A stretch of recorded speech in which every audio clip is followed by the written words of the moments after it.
Okay. Let's see.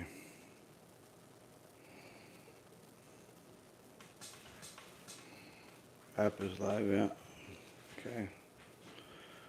Mic check. App. Sounds good on WhatsApp, YouTube. Okay. All right, good.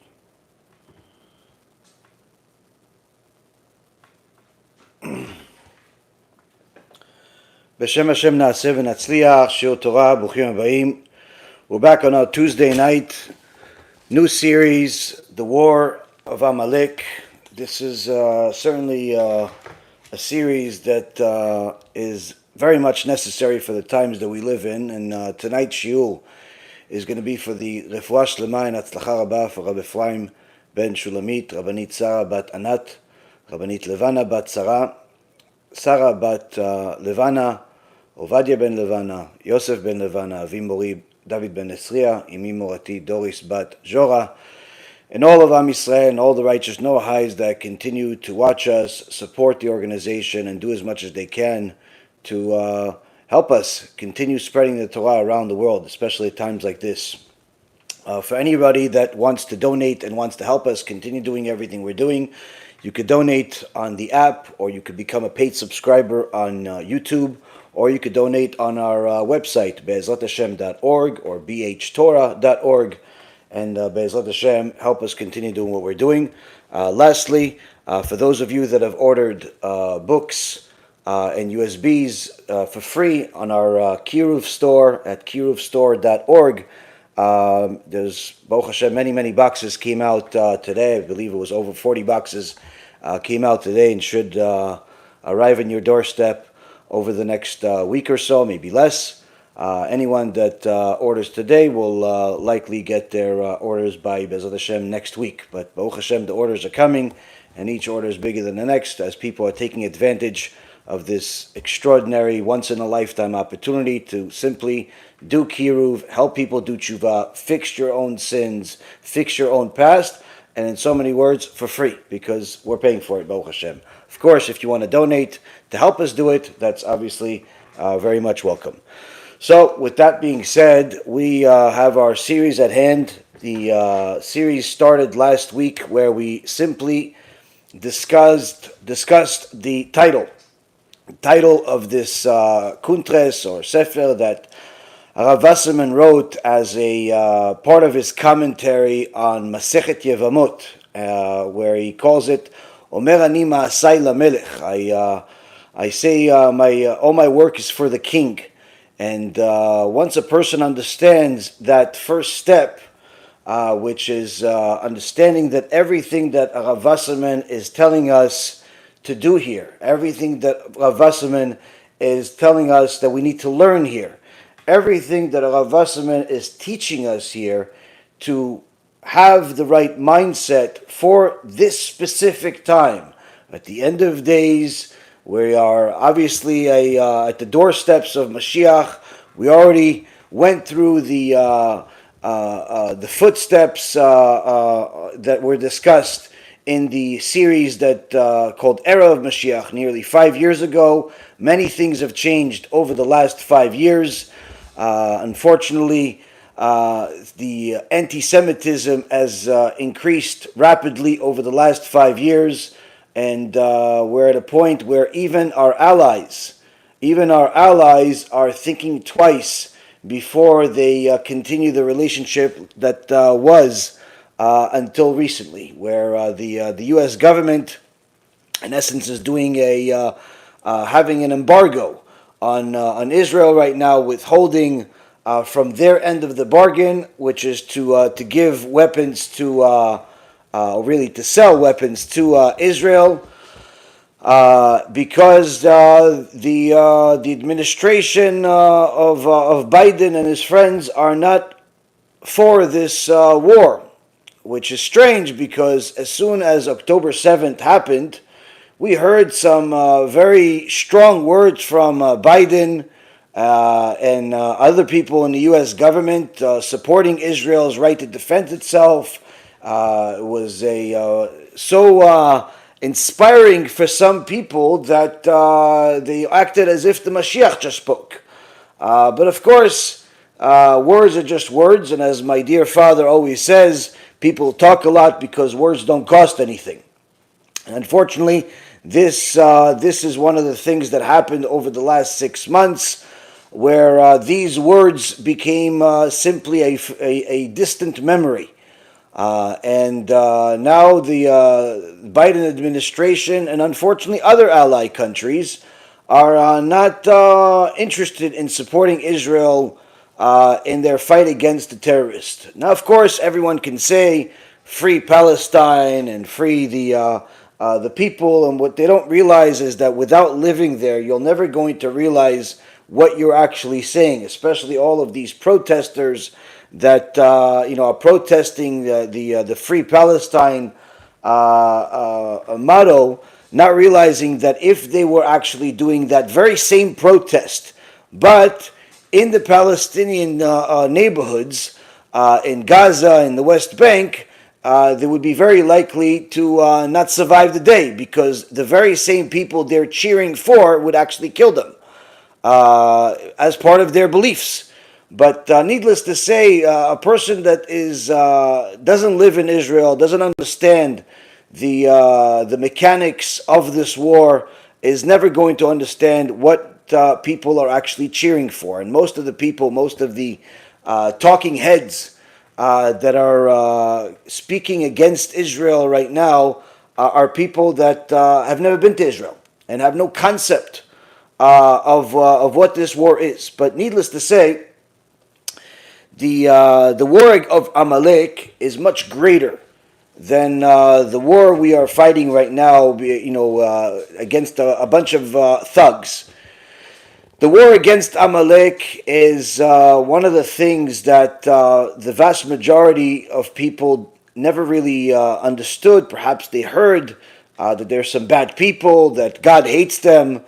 There's even they even break off into different segments, most popular one being the Erev Rav, and of course anyone that people don't like anymore in the religious world, they call him an Erev Rav, and even though many times it is right, it's not necessarily always right to say that somebody's Erev Rav. The point is that you have to know what what is this fight all about, this war against Amalek, this biblical war that God says his name is incomplete until this war will be over. Meaning this is a much greater war than just a couple of armies with weapons and missiles and so on. This is not a simple war. This is not a war that you could win with tanks and with bombs. This is a much bigger war than most people truly understand. And in fact, this is a war that just the understanding of it and the learning of it is very disturbing for some people, because it'll mean that some of their friends, family members, and even people they care for a whole lot may very well be on the opposing side. Meaning this Amalek is not necessarily always the terrorist that's screaming Allahu Akbar. It's not necessarily always the terrorist that's telling you that either die or convert to a different religion. It's not necessarily always that. The enemy comes in all forms and sizes.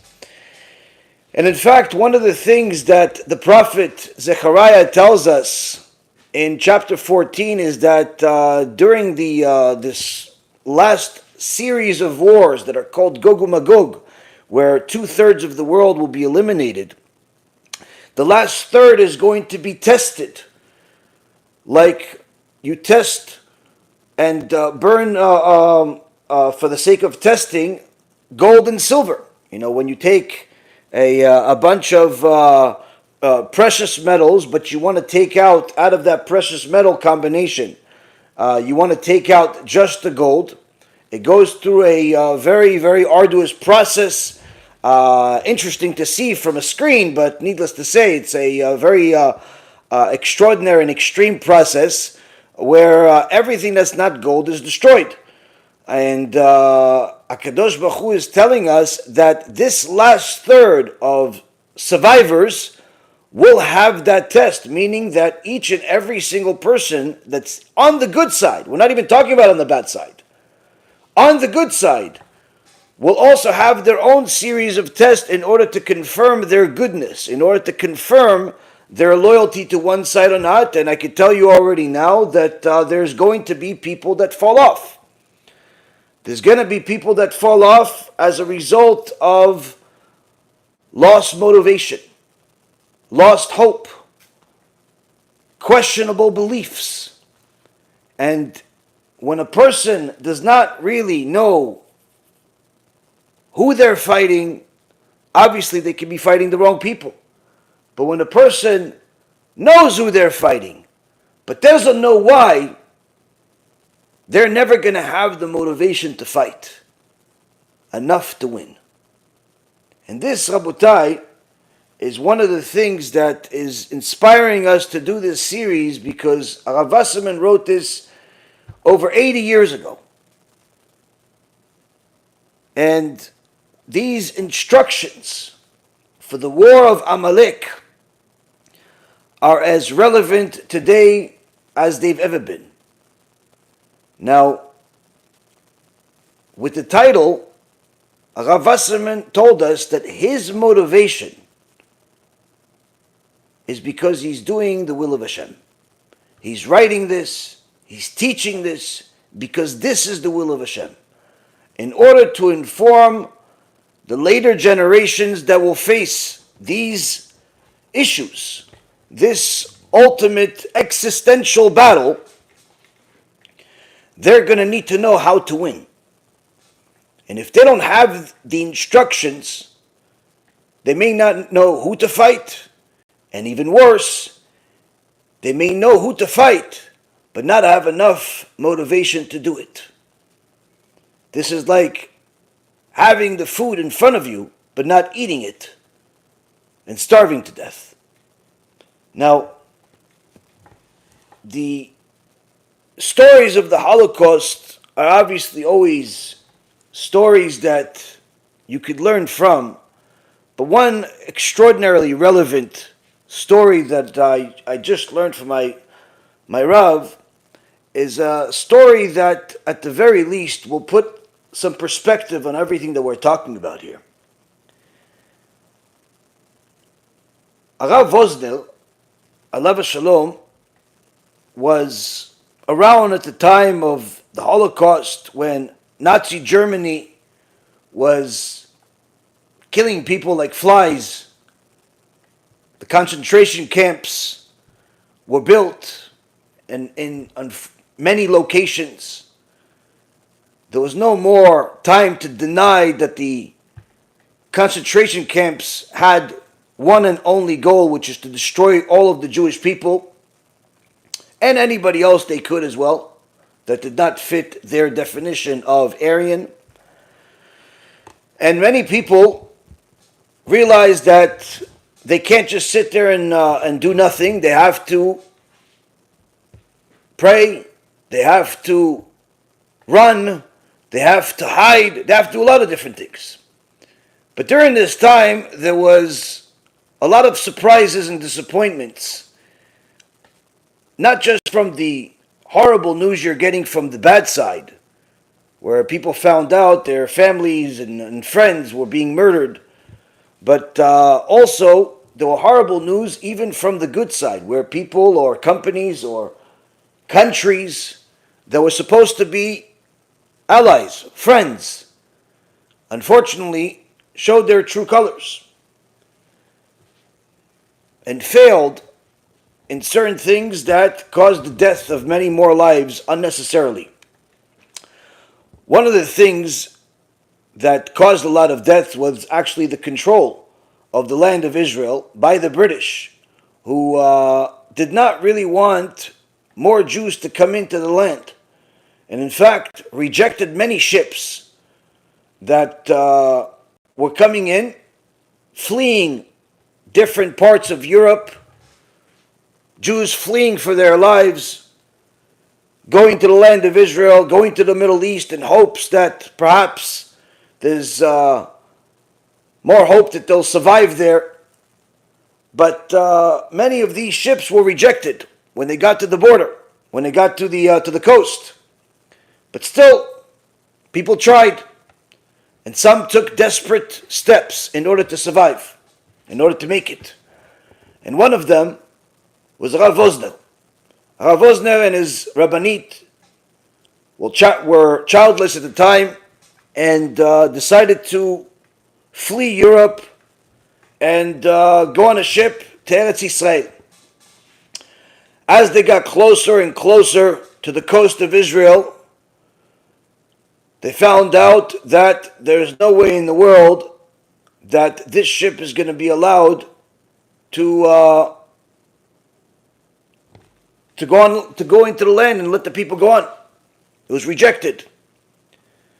And it was forced to turn around, even though the captain told the British, listen, if we turn around, there's a good chance that most of the people on the ship are going to die. If not on the ship itself from starvation and difficulty, they're going to die for sure once they get back to Europe. No care in the world. When Rav Wosner found this out, that they have to turn around, him and his wife, him and the Rabbanit, decided to take desperate times at full face value. Left everything that they have on the ship and jumped off the ship into the water and started swimming. And it wasn't a swim where you could just have a pleasing swim and just get to the coast a couple of minutes later. No, this was still very, very far away. And the waves, each time they're swimming, are carrying them back. They're going another 5 or 10 meters and the wave brings them back. Another 5 or 10 meters, they bring them back. And this is not after they had some fancy meals on a cruise ship. This is after not eating for several days. This is after having a very difficult trip. And this is also under the threat that if the British people that are scouting the waters see them, there's a very good chance they'll die. So they had to hide and they had to go on the water a few times in order to make sure that no one sees them. And since it was night,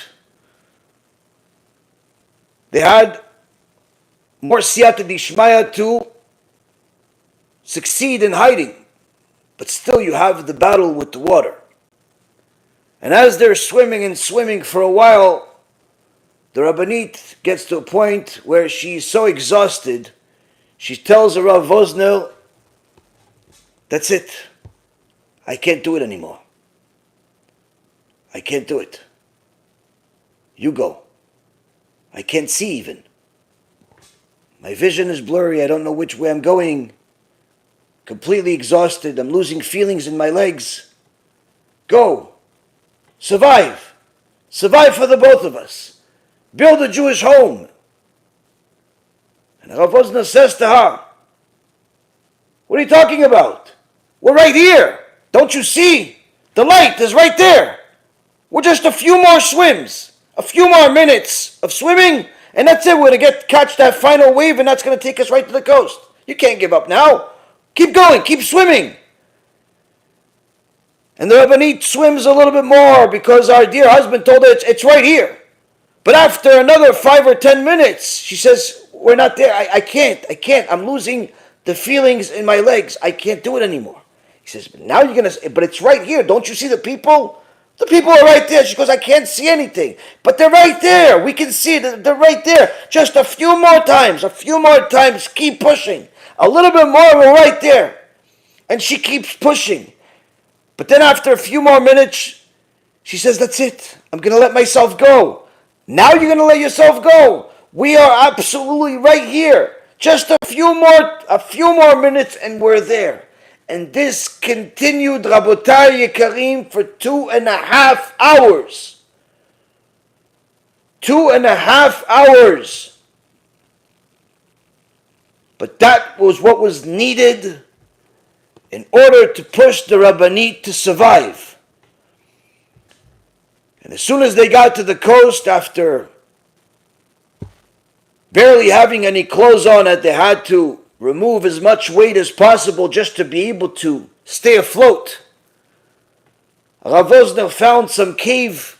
He hid the Rabbanit over there, covered her with some leaves, and then he went and started knocking on doors in Eretz Yisrael, hoping that a Jew will open a door, that he can ask him for some clothes for his wife. And after he succeeded in doing that, he got her some clothes. They settled down. And as may be surprise to many, the commitment of Wosner's mind, soul, and body to the Torah did not wane for even a moment, because as soon as things calmed down, literally, within hours he was already back to learning Torah. By the next day he already found a kollel to go learn there in the land of Israel.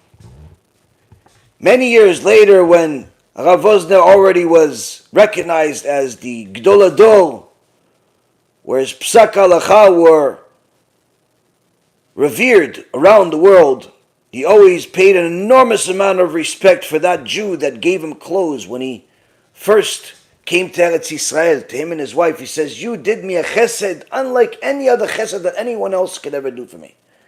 You did me a kindness that's unlike anything else. You truly welcomed me in and gave me clothes at a time where I was in dire straits." But the big lesson we learn from this story, Rabotai Karim, is that the most difficult time in our life is a time where we are literally so close to the coast, to the salvation. And the same goes with the war of Amalek. And all of the different parts of Amalek we will discuss in this series. The closer we get to the salvation, the more difficult the birth pangs are going to be. And if one does not have the right motivation, even if they are on the right side, they may not survive. And I don't mean just physically survive. I'm talking about spiritually survive, psychologically survive. And this also puts things into perspective when you hear the story of Moshe Schneider, the Gdol Ador that had Talmidim, like Rav Sternbach, who wrote in his Sefer that was recently published, in the name of his Rav Moshe Schneider, that when they survived the Holocaust, Rav Moshe Schneider told his Talmidim, "Do you know how much we owe Hashem because we survived and so many other Jews died? So many other non-Jews died. Do you know how much we owe Hashem?" He says, think about this. Noach was a tzaddik.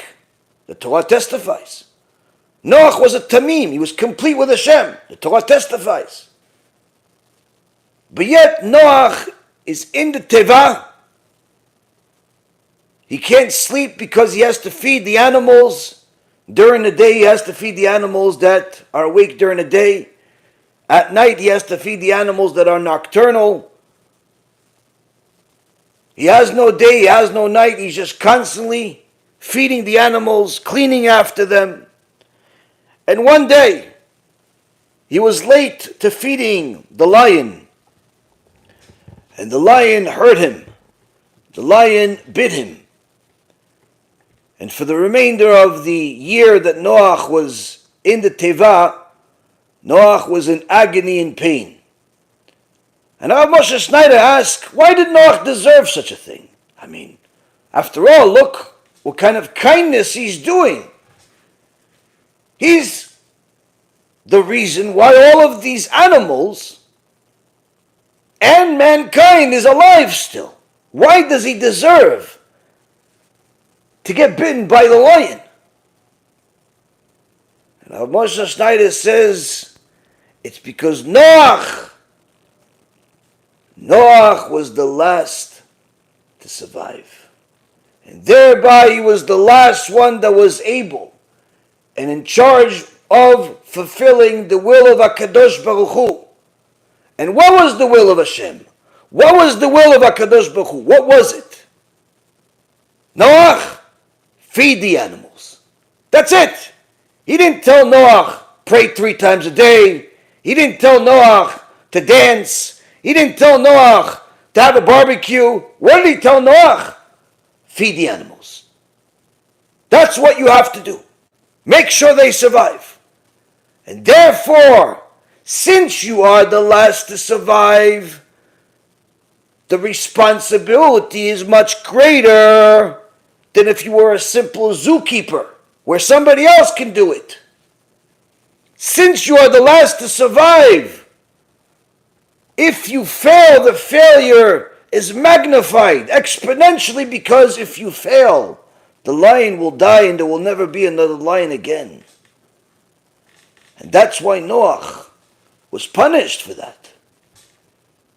Rav Moshe Schneider says, why did HaKadosh Baruch Hu choose the Levi tribe and not anybody else of Am Yisrael? Why didn't he choose the Judah tribe, the Shimon tribe, the Benjamin tribe, Naphtali tribe? There are 12 tribes. Why choose the Levi tribe to be the Kohanim? He says because in Egypt, when Am Yisrael were slaves, they did not want to pray to Hashem, to learn Torah, because they saw that their life is so difficult. But yet the Egyptians are celebrating. And many of them started worshiping the idols of the Egyptians. So when the Levi tribe asked them, come learn Torah with us, they said, no, why should we? We have to wake up in a few hours to go build another pyramid. Yeah, but you have an idol here. Obviously, you're doing something spiritual. He says, no, the idol is here because I see the Egyptians are celebrating. The Egyptians are doing good. Perhaps their God is answering them. So nobody else was learning Torah. Nobody else was fulfilling mitzvot. Nobody else cared about the will of Hashem at that time. They were too deep into their own struggle, except the Levi tribe. When nobody else wanted to learn Torah, the Levi tribe continued. When nobody else wanted to pray to Hashem, the Levi tribe continued. And therefore, HaKadosh Baruch Hu says, you said yes when everybody else said no. You're going to be the Kohanim. And therefore, Rav Schneider says to his Talmidim, many people ask, where was God during the Holocaust? Because so many people died. Of course, people should ask, where was Am Yisrael before the Holocaust? Many people rejected the Torah. And you see, when the decree came, the decree hurt both religious and non-religious. The ones that left the Torah, you don't have to explain why Hashem punished them. They abandoned His Torah, they converted to idolatry. But the ones that observed the Torah failed because they did not help them do tshuva, they did not help their brothers that were not following the Torah come back to Hashem. But you see, here we are, he says. We survived. We are the few that survived. And therefore our responsibility to publicize the name of Hashem, to dedicate ourselves to the Torah, to help Am Yisrael return to Hashem is even more so. Is even more so than it was before the Holocaust. Because if not us, who else is going to do it? And therefore, Rabotai Karim, already from the beginning we understand that although the war of Amalek is going to be the most difficult thing that mankind has ever seen, needless to say, the most difficult thing that Am Yisrael has ever experienced. This is a biblical war, not just a war of missiles and rockets and tanks and politics. A person must know not only who he's fighting, but why. Why should I continue?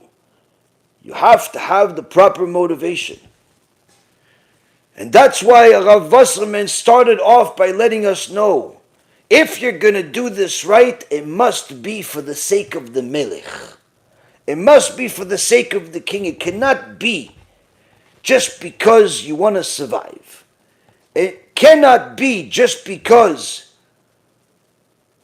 you want to live. There has to be more, because everybody wants to live. Everybody wants to survive. How do you distinguish yourself? What are you going to do if you survive? He says if you want to survive this war, it has to be because you want to serve the king. And therefore we continue this and start with the first paragraph where Rav Wasserman starts to tell us not yet who is Amalek, but what is Amalek? What is Amalek? We've heard the word Amalek. We've even heard certain people being described as Amalek. But what is Amalek? And Rav Wasserman says, we were commanded to go against the 7 nations, 7 Canaanite nations in the Torah, to the extent where we were not allowed to let them live if they stayed. In fact, they had a choice. They could flee, or they could abandon their ways. And Rashi says if they abandoned their ways and accepted the Torah, you were allowed to let them stay. But to stay as idolaters, not possible. And the Torah tells us that at the time of Yeshua ben Nun, he went against 31 different armies, 7 different nations, 6 of them stayed. 6 of the nations stayed, which broke up into 31 different wars. One of the nations, the Girgashites, fled. In fact, the Midrash Rabbah says the Girgashites fled and actually got a blessing for it from Hashem. They were blessed because they fled. There's actually a museum, I believe it's in Holland, that has different things, and one of the things they have is an ancient letter or some type of stone with engraving on it from the Girgashites, the nation of the Girgashites, saying, we fled our land from the evil Yeshua ben Nun and the Israelites. So we see that the archaeological evidence, as usual, matches the biblical evidence. But the other 6 did not want to flee, and therefore went to war against Am Yisrael. And HaKadosh Baruch Hu says, you have to fight them, and you cannot allow them to live. You cannot allow them to live. Now, when this October 7th tragedy happened, and we discussed the war and the rules of war, one of the rules of the war we saw and we quoted was what's mentioned in the Torah. The same Torah that the Muslims believe in, the Christians believe in, that comes from Am Yisrael. And in Sefer Dvarim, the book of Deuteronomy, chapter 20, in verse number 16 and 17, HaKadosh Baruch Hu tells us, you shall not allow any person to live. Rather, you shall utterly destroy them. The Hittite, the Amorite, the Canaanite, the Perizzite, the Hivite, the Jebusite, as Hashem your God has commanded you. So here we see that HaKadosh Baruch Hu commanded us not to have any mercy. You're not allowed to have any mercy in war. And we find out later on this would even include if a child was in the way and putting the Jewish soldiers at risk, if he was shooting at them, if he was helping the enemy, You're not allowed to have mercy on him. And when we said that, one of the leaders of Hamas took that clip of our shiur and publicized it on Al Jazeera terrorist media.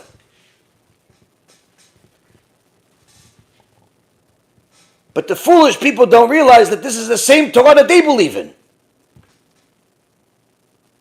This is the same Torah. Nothing's changed. We didn't create something out of our own. This is God's command. But the question is, why are you not allowed to have mercy? And in fact, once you know the answer to that, you'll also understand why we are losing the battle right now. The fact that the Israeli government is motivated by the media and politics is leading to the situation being the way it is, where instead of winning this war literally in a few days, if that much, the hostages are still there, the world hates us more than ever, and we're not exactly winning. If anything, the enemy is empowered because their messages spread in all four corners of the world. Mercy is something that is not allowed during war if you're fighting for the right reason. When you're fighting for the wrong reason, you're not allowed to fight in the first place. And no one can see that they're more merciful than God. And yet, God himself commands us not to have any mercy during this war against these nations. Why? The verse continues in chapter 20, verse 18. We read 16 and 17. Now 18 says, why? Why no mercy? So that they will not teach you to act according to all of their abominations that they performed for their gods, so that you will sin to Hashem your God. The reason why there's no mercy against these nations is because if you have mercy on them, you will even get to the point of not just letting them live and go on their merry way to Egypt, to Iran, to Saudi Arabia, to Gehenom. No! You're going to tell me, you know what? Let's just stop fighting. Why don't we both live in the same neighborhood? Let our kids play together. We'll be friends. You're going to show that kind of mercy because you're going to think that since we don't need to fight, let's just all get along. You don't realize. Their ways are not the ways that are yours. Their ways are against the will of Hashem. They do all types of things that HaKadosh Baruch Hu calls an abomination. And if you have mercy on them thinking that you are more merciful than God, having mercy when you're not allowed to have mercy, then what you can end up having is having a bunch of idol worshippers as your neighbors. And ultimately those idol worshippers will teach you their wicked ways. And you will eventually go against the same God that protected you, the same God that created you, the same God that gave you these rules. So we see from here, the rules of war are not the rules of politics, and needless to say, they're not the rules of the politically correct world we live in today. And the Rav Wasserman says that we were commanded to fight against these 7 nations and not have mercy. If they wanted to fight, no mercy. They wanted to leave, no problem. They could leave. They want to abandon their idolatry, also no problem. But as long as they're stuck on their ways that are called an abomination by God, there's no room here. Yet with all of this, this is nothing in comparison to how HaKadosh Baruch Hu treats Amalek. Says Rav Wasserman, but when it comes to Amalek, the Torah says, Timchet zecher Amalek, velo ketiv Amalek. When it comes to Amalek, says Rav Wasserman, HaKadosh Baruch Hu commands us to destroy the memory of Amalek, not Amalek itself. Rather, the memory of Amalek. When it came to the other nations, He said, destroy those nations. But when it came to Amalek, it didn't say destroy the nation of Amalek. It said destroy the memory of Amalek. Why? Why? What is this Amalek? What is Amalek? What is Amalek? That we have to destroy the memory of Amalek. Rav Wasserman continues, he says, Rashi comments over there and tells us that the memory of Amalek has to be destroyed to the extent that we are forbidden from even allowing their cows to live. They have cows, they have sheep. Even their cows and sheep we have to destroy. Just like the Torah tells us that it's not just another nation. Whereas the other nations that we had to go to war with, like the Canaanite nations, it just said, kill them, the nation, those people. But not their animals. You don't need to kill their animals. But yet when it came to Amalek, HaKadosh Baruch Hu swore on his own name and said that his name will not be completed. And his chair will not be completed until the memory of Amalek is wiped out of the world. We have not found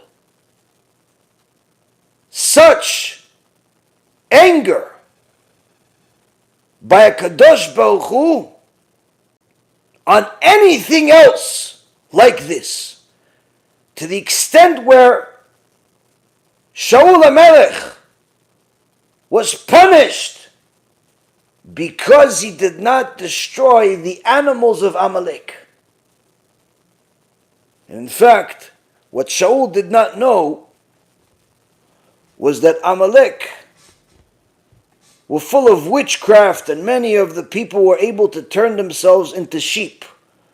So while he had mercy for the sheep, and he listened to the people that told him, just let the sheep live, we'll make them into sacrifices, he didn't realize that that was one of the ways that Amalek survived. Meaning Amalek is not like anybody else. Amalek is not like a regular people, even not like an enemy people. The anger of Hashem against Amalek is unlike anything else we see in the Torah, says Rav Wasserman. And therefore we must believe, we must understand these issues. What is this? Here we see the war of Amalek against Am Yisrael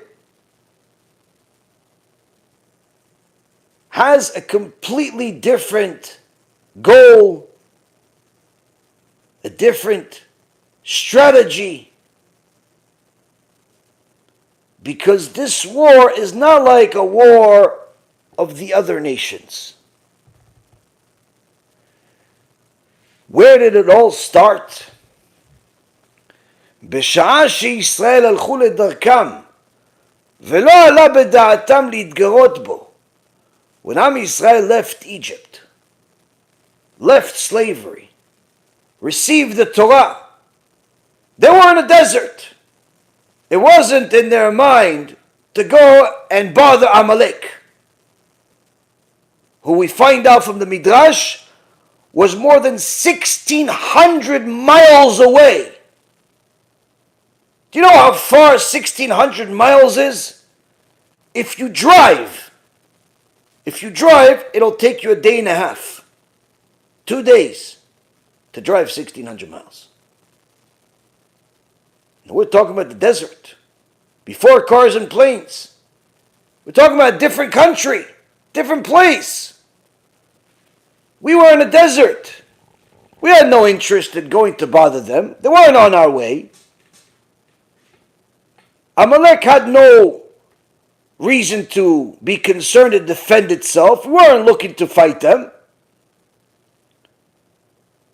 In fact, you can't even say that Am Yisrael was looking to take over their land conquer their land, expand their own nation because we were in the desert.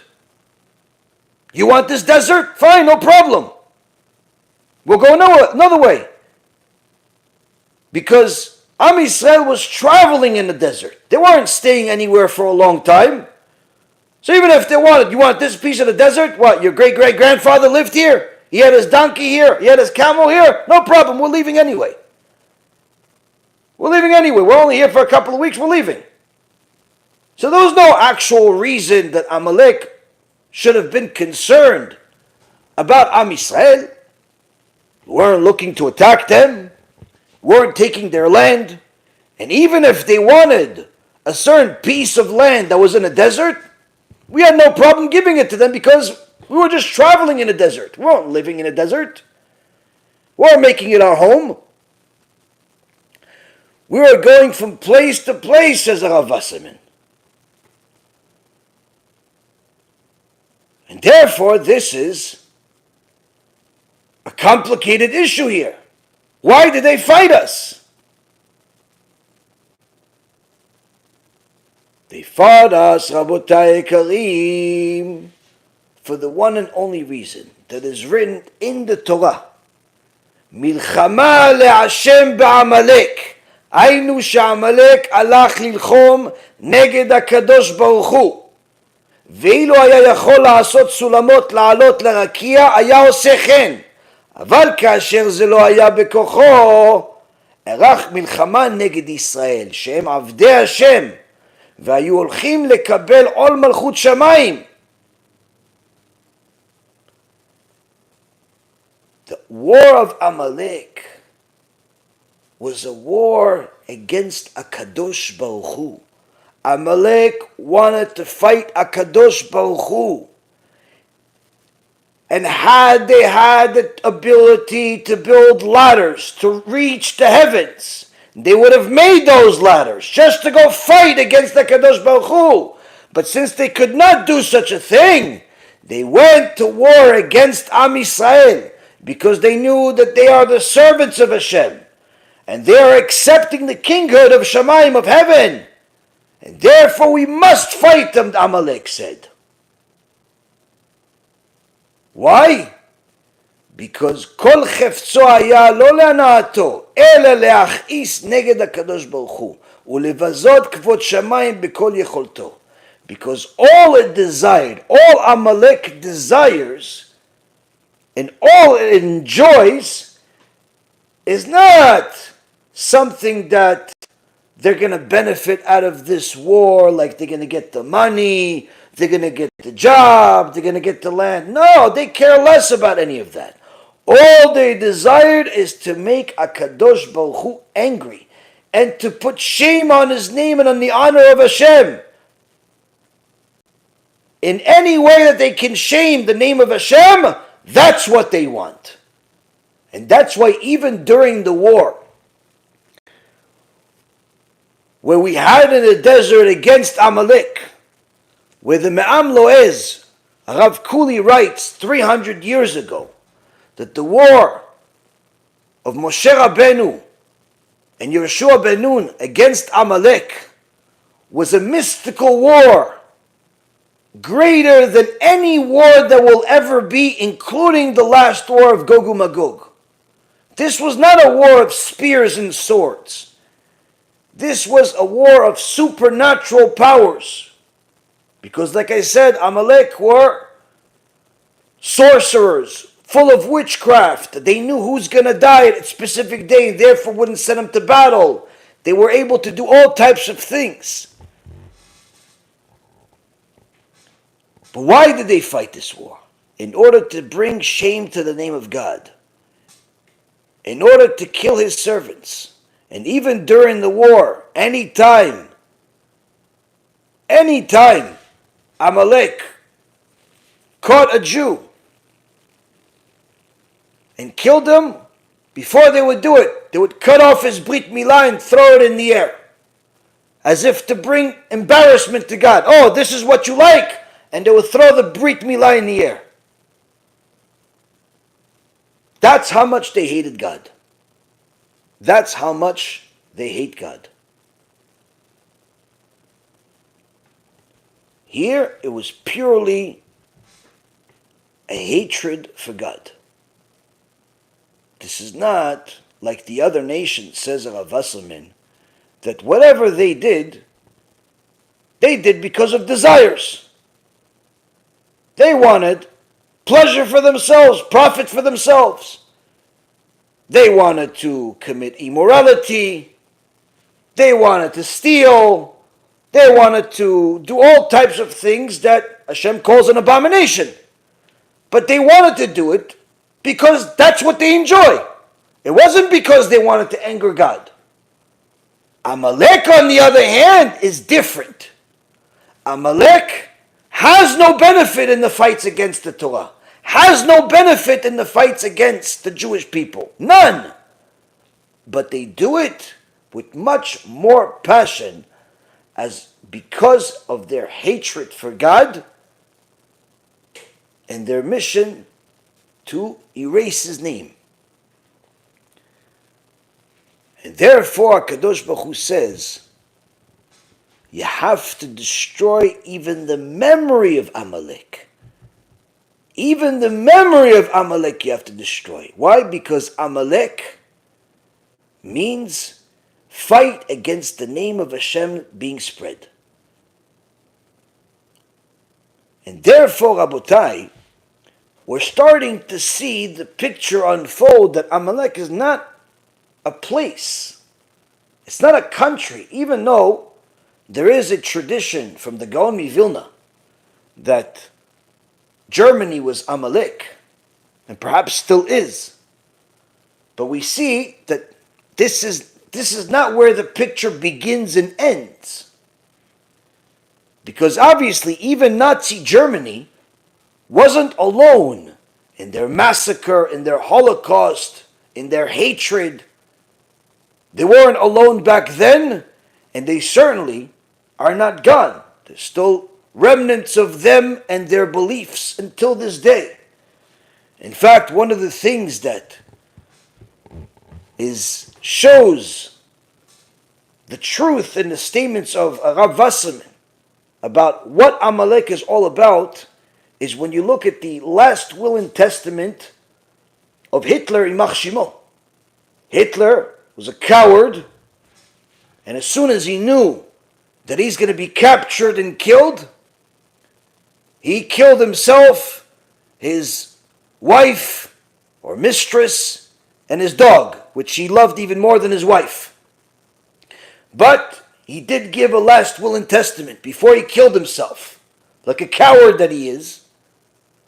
What was his last will and testament? Don't ever stop fighting against the Jews. They are our eternal enemy.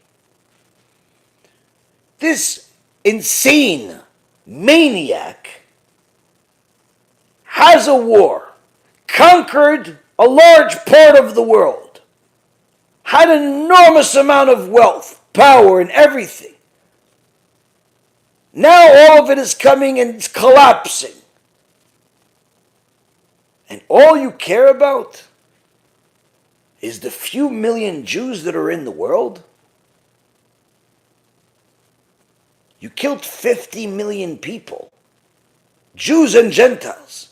He even killed Germans well before the concentration camps were built. Hitler had a law instituted inside Germany to kill all people that had disabilities. People literally killed their brothers, sisters, parents because of disabilities or because of age. Eventually was put a stop to it, but point is that he was an insane person that killed millions of people, and even more so convinced his people that to kill is good. And after all of this ideology and world comes down collapsing, his only statement to summarize his whole life, his last few words are what? Don't ever fight against the Jews. Don't ever stop fighting against the Jews. They are our eternal enemy. This was the most important statement of his life. This is what he believed in. Rabotai Yekarim, you see here that this is not a normal ideology. These are not normal people. This is not a normal belief system. Quite the opposite. All of the other nations, whatever they do, they're fighting for what they want, something they benefit from. They benefit from a certain land, so they want the land. They benefit from a certain amount of business, they want the business. Whatever it is. Here, Amalek, Rav Wasserman is telling us, Amalek is different. Amalek doesn't want land. He doesn't want money. He also doesn't want Hashem. That's all he wants. That's it. He wants the name of Hashem to simply go. And therefore, HaKadosh Baruch Hu says, even the memory of Amalek has to be destroyed, because Amalek is in essence antithetical to God. It's fight against my name. And therefore it has to be completely destroyed. And even the animal that belonged to Amalek, this animal is representing someone that wanted to eliminate the name of God in the world and make everyone atheists. Make everyone atheists. This is why, by the way, Rav Wasserman writes somewhere else in his commentary on the Gemara that the punishment that an atheist would get is much worse than even an idol worshiper. Because while an idol worshiper, you could somehow rationalize the wrong belief that he has, that he thinks that some idol can help him, that some idol can be there for him. But for one to say that there is nothing, that this whole world came from nothing, there's no intellectual dishonesty greater than that. There's no evil greater than that. This is Amalek. Amalek preaches atheism, but not just believing in nothing by themselves. If you notice, atheists are all missionaries, without exception. Now, you can see the difference in the ideology of an atheist very quickly, and how it's different from all others. Now, some Jews that are religious like to talk about Torah and like to encourage other people to do mitzvot. Some Jews, on the other hand, even though they're religious, they don't necessarily like to talk about religion, especially to people that are not religious. They feel like maybe they're putting pressure on people or embarrassing people, or they're not even comfortable in their own skin. So they're not exactly preaching the word of God unless they know the audience wants it. Interestingly enough, they're not the same way in business, because even if you don't want the product, they're still going to pitch you to buy it. But nonetheless, when it comes to the Torah, they don't always preach the name of God. Christians, very similar. Some of them are missionaries, and very, very active missionaries, where they will missionize and talk about their beliefs to anybody and everybody, including the most unlikely prospects, like Rabbi Reuven. They'll still send me messages trying to convince me to believe in their idol worship while I'm fighting against it. It's the most bizarre thing in the world. Their missionizing ideology is so strong, they care less about who the audience is. They will deliver the so-called good word to anybody that would listen. But not all Christians are like that. There are some Christians that don't talk about their faith. They keep it to themselves. And similar, lehavdil, to the Jews that also don't talk about their faith, unless they know their audience is interested. They don't talk about it.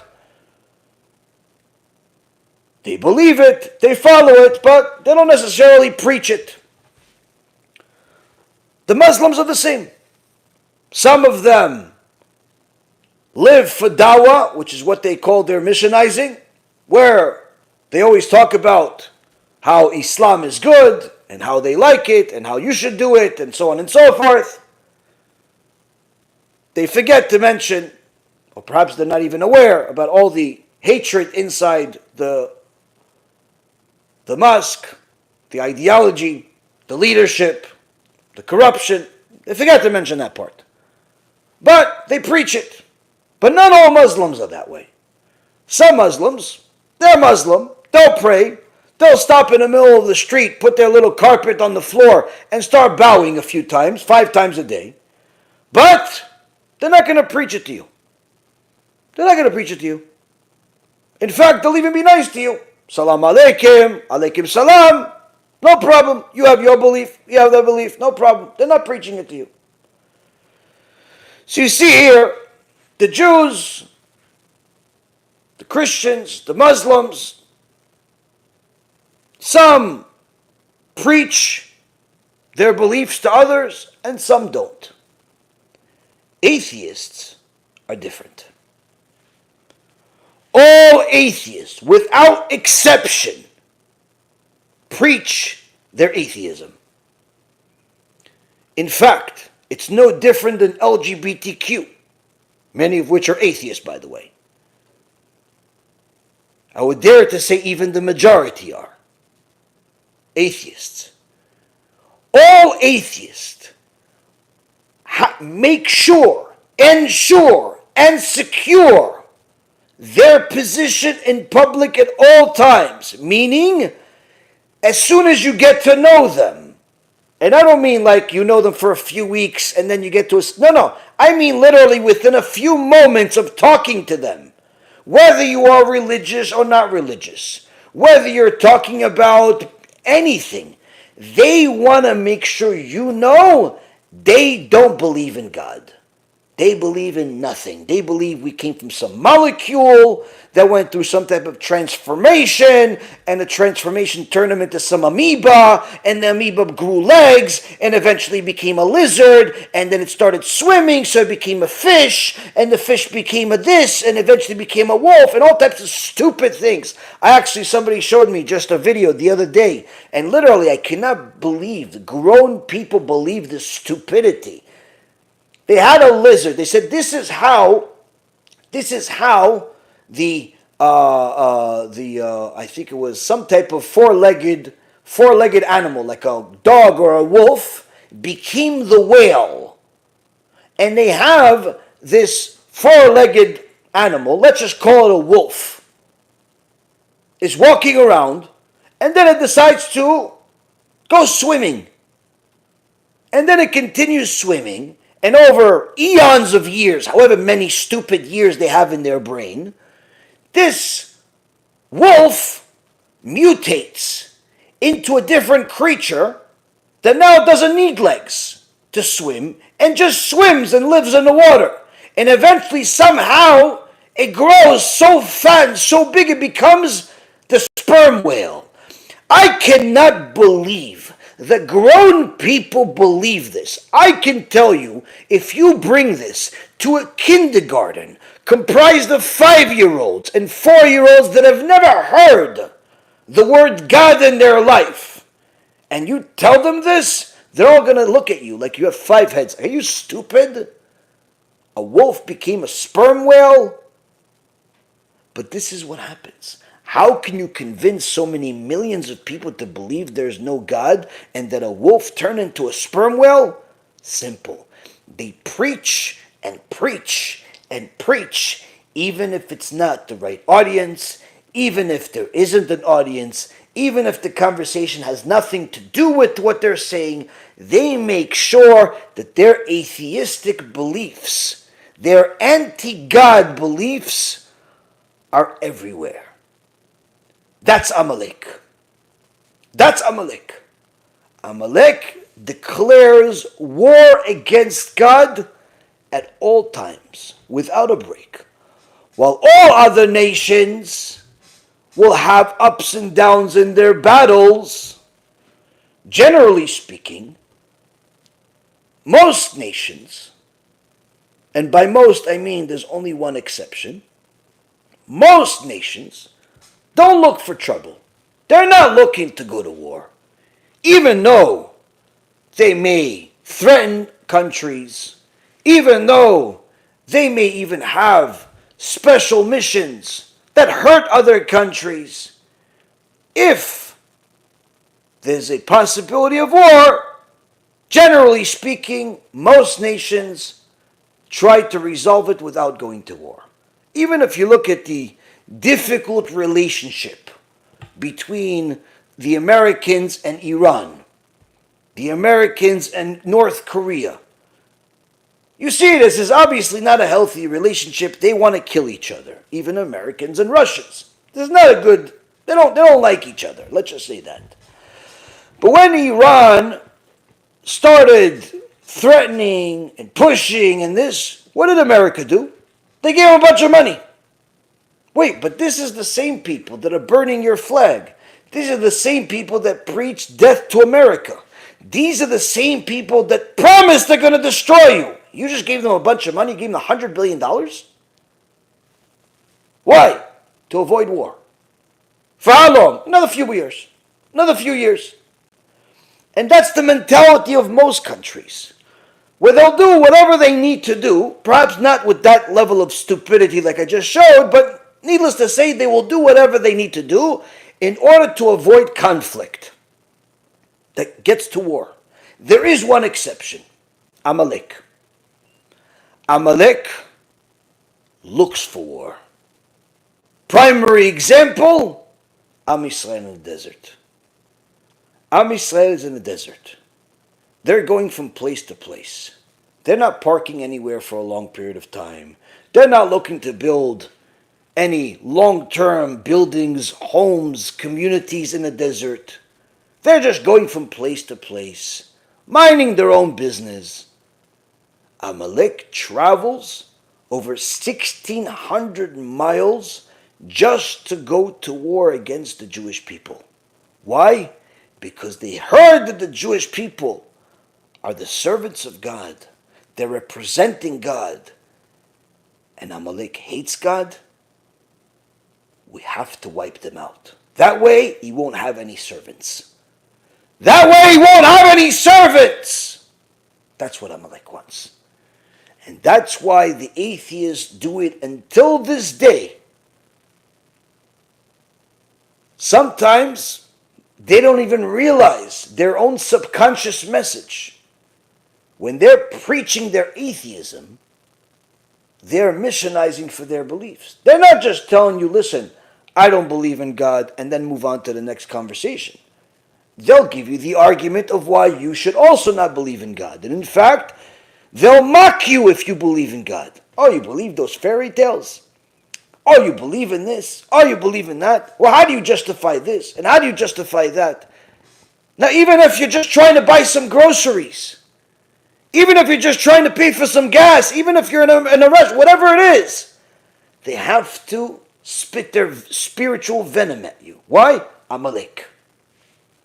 They're constantly looking for conflict. Even if they themselves have a persona with their own peers of Amalekites, that they're nice people.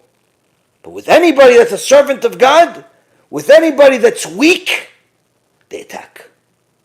They attack with their beliefs. They attack with their ideology. Because their war is a war against God.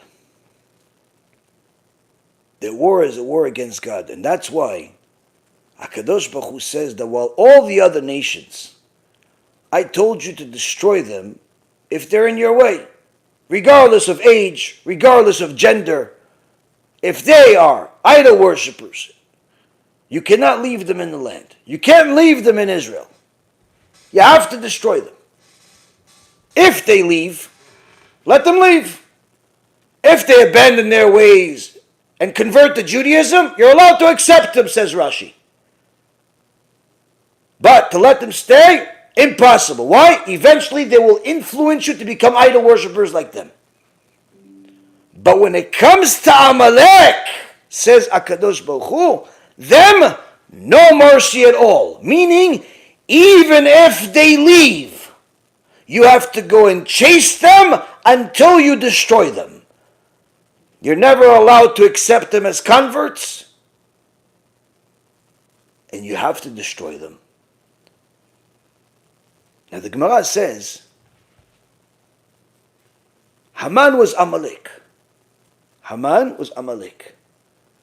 But his great-grandkids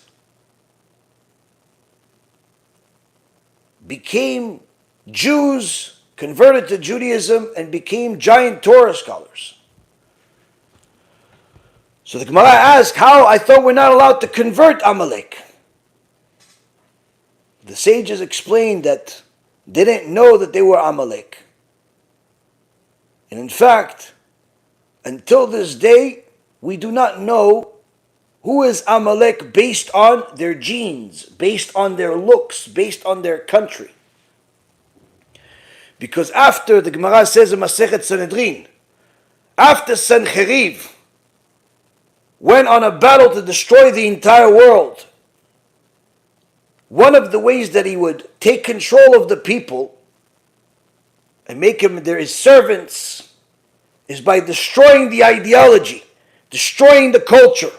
And therefore he took every nation that he conquered, every country that he conquered, he took the people and he sent them somewhere else.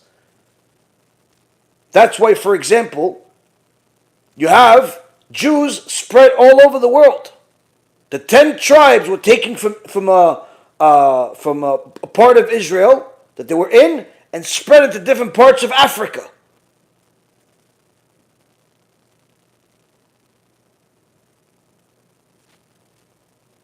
And one of the things that people lost at that time is the ability to know where is Amalek. And therefore, Amalek is no longer a specific people. You can't just point to a specific person and say for sure this is Amalek unless you have Ruach HaKodesh. Like they say about the Khatam Sofer. Famous story about the Khatam Sofer, who, by the way, was not only an extraordinary Torah scholar, but was very, very strong. So strong that his Talmidim say he was so strong he was able to bend a metal coin with his fingers. Bend it in half. And one day he's walking with his Talmidim, the Khatam Sofer, Kodesh Kodeshim, one of the Gdolei Hador.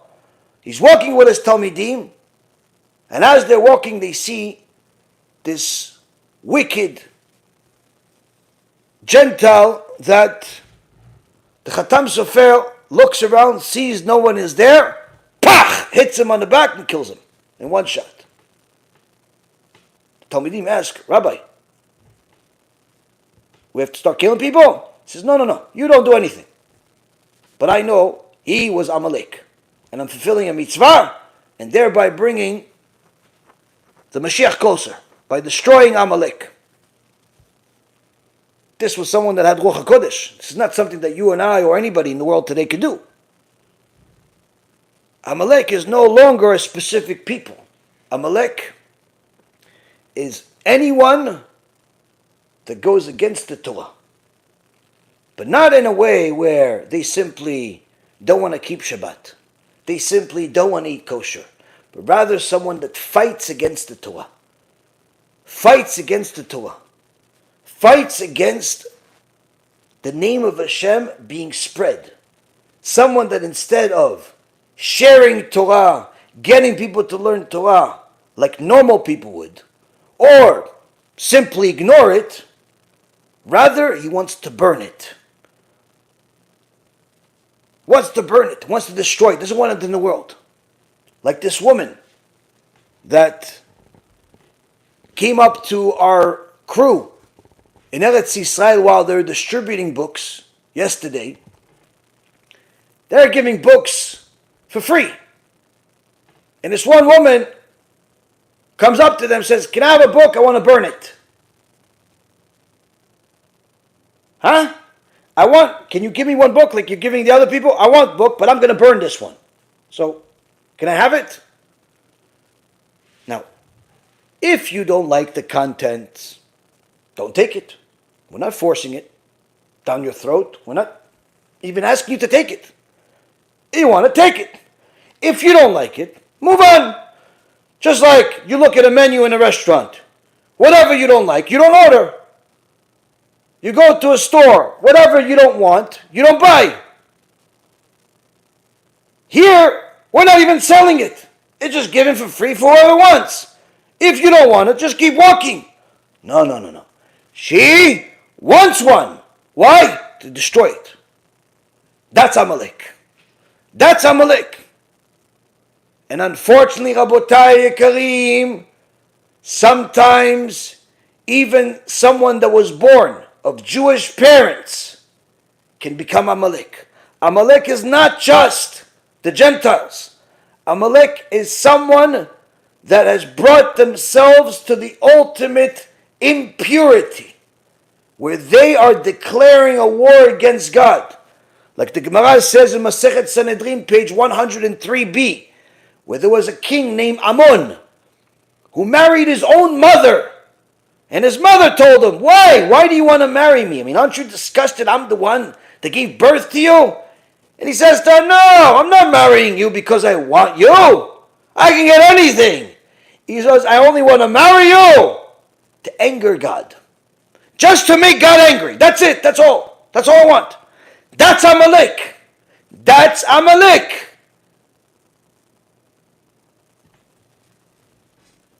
This, Rabotai, makes Amalek unique among all of the other nations. It doesn't need to be a Gentile. It doesn't need to be a specific country. It doesn't need to be a specific time or place. Rather, it's an activity. It's something that someone does. And this is why Kadosh Baruch Hu hints it to us. How a person can become Amalek just like that. Not overnight becoming Amalek, but already go on the path of Amalek. Where he says in Sefer Dvarim, the book of Deuteronomy, chapter 8, verse number 14, Ram levavcha v'shachachta et Hashem. When your heart becomes arrogant, Ram, v'shachachta et Hashem, and you forgot Hashem. Ram, which is in essence translated as you've become arrogant, Ram has the numerical value of 240. The same value as Amalek. When you become arrogant, you're already on the path of Amalek. And if you don't get a control of yourself and start humbling yourself, you could very well become one of them. This, Rabotai, is a little bit of an understanding of what is Amalek. It is not a who. It is a what. It is a klipa of impurity that influences the person to the extent where they have declared war against God. This is a klipa that all of us have to acknowledge, all of us have to fight against. In fact, all of us have to be concerned about that we're not going to be affected by it. Because what's happening in the world today, Rabotai, is that since Amalek has parts, segments, strategies, Amalek infiltrates every community and every household that allows it. And one of the forms of Amalek, one of the segments of Amalek, which the Gaon Mivilna says is the worst part, is the Erev Rav. Where the Erev Rav comes from, the word Erev Rav comes from Arvut, which means mixed. And they want to mix with everybody. They want to convince everyone that their ways are sweeter. And when they can't convince you that their ways are sweeter, they'll try to convince you of how you can stay religious, but in a different way, a sweeter way, by minimizing the mitzvot, eliminating the punishment, eliminating all of the belief in Torah scholars, in the sages, in the Masoret. Make it more of a nice, convenient, modern way. And that's why, Rabotai, the Chazon Ish said, he's not afraid of the decrees that Erev Rav will bring upon us. Rather, he's afraid of the fact that observant Jews will mix with the Erev Rav and enjoy some type of sweet relationship with them and become influenced by them to the point where they become just like them. So we see here, Rabotai, that Amalek is not a specific address on it, but rather much more dangerous, much more potent, and much closer to home. Be'ezrat Hashem, HaKadosh Baruch Hu will help us fight against Amalek in every aspect of it. Next week we're going to learn more of the words of Rav Wasserman in order to know the next aspect of this war of Amalek and understanding that this war, you're involved in it whether you like it or not. And it's one of those wars where if you're not fighting, you already lost. And may it be a Kadosh Baruch Hu's will that all of us that have watched it will come back to learn again together next week. But next week, each one of us is going to bring another 5 or 10 Jews that are going to listen to the words of the living God through the sages, through Rav Wasserman, through the Gemara, through the Holy Torah, in order to know these clear instructions that were left to us in a treasure chest over 80 years ago, in order for us to learn it today, where the wars of Amalek is very much the matter at hand, more than anything else. Thank you very much for learning with me.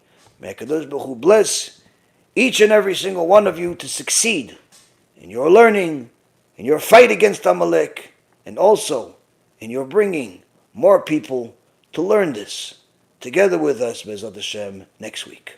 Kol Tuv, B'cha V'Atzlacha.